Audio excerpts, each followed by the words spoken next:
अस्सलाम वालेकुम, नमस्ते। मैं तंजीम अली तंजीम न्यूज़ एक्सप्रेस में आप सबका स्वागत करता हूं।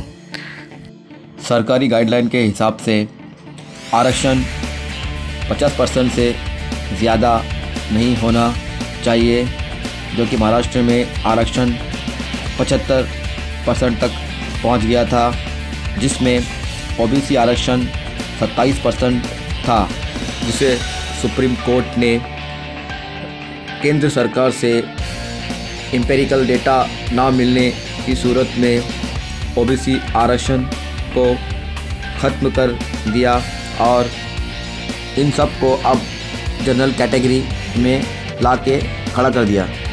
सुप्रीम कोर्ट ने केंद्र सरकार से एम्पिरिकल डेटा की मांग की थी, जो कि केंद्र सरकार ने एम्पिरिकल डेटा को सही नहीं बताया और कोर्ट में नहीं दे पाए, जिसी सूरत में कोर्ट ने ओबीसी आरक्षण को रद्द कर दिया। अब स्थिति ये है कि ओबीसी आरक्षण के लिए एम्पिरिकल डेटा ना ही राज्य सरकार के पास है, ना ही केंद्र सरकार के पास है। इस सूरत में फिर से डेटा बनाना होगा एम्पिरिकल, जो कि अब 3 महीनों में बनाने का बोला गया है महाविकास आघाड़ी यानी उद्धव ठाकरे सरकार को। इसी के चलते उद्धव सरकार ने महाराष्ट्र चुनाव आयोग से ये विनती की है कि जो होने वाले चुनाव 2022 में होने थे, उसे आगे 3 महीनों के लिए ढकेला जाए।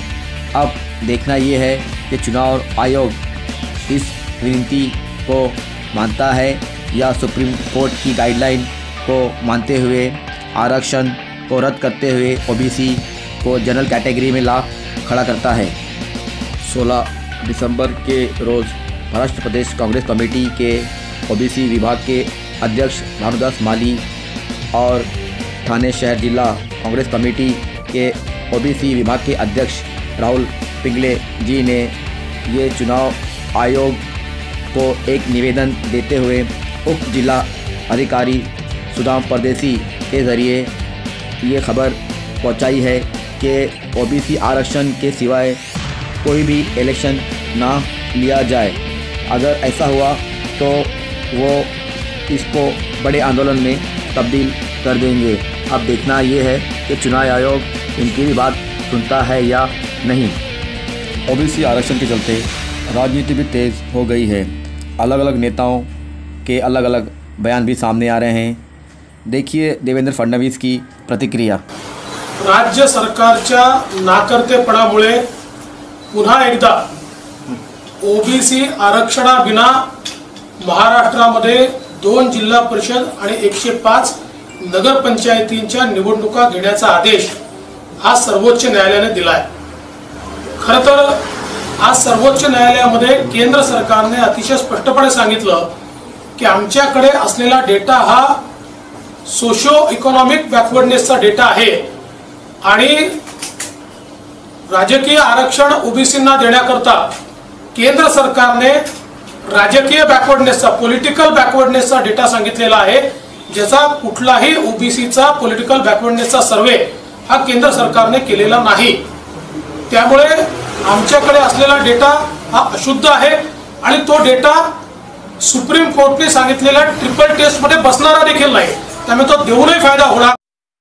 इसी बीच चुनाव आयोग से एक सूचना भी आ गई है, जो 21 दिसंबर को 106 नगर पंचायत और जो जिला परिषद के चुनाव होने वाले थे, वो अब 21 दिसंबर को ओबीसी रिजर्वेशन के बिना होंगे। जिन कैंडिडेट्स ने ओबीसी रिजर्वेशन के थ्रू फॉर्म भरा था, उनको जनरल कैटेगरी में डाल दिया गया है, जो कि उनका चुनाव अब 18 जनवरी को होगा और गिनती यानी 19 जनवरी को होगी। 21 दिसंबर और 18 जनवरी दोनों के की गिनती एक ही दिन 19 जनवरी को होगी।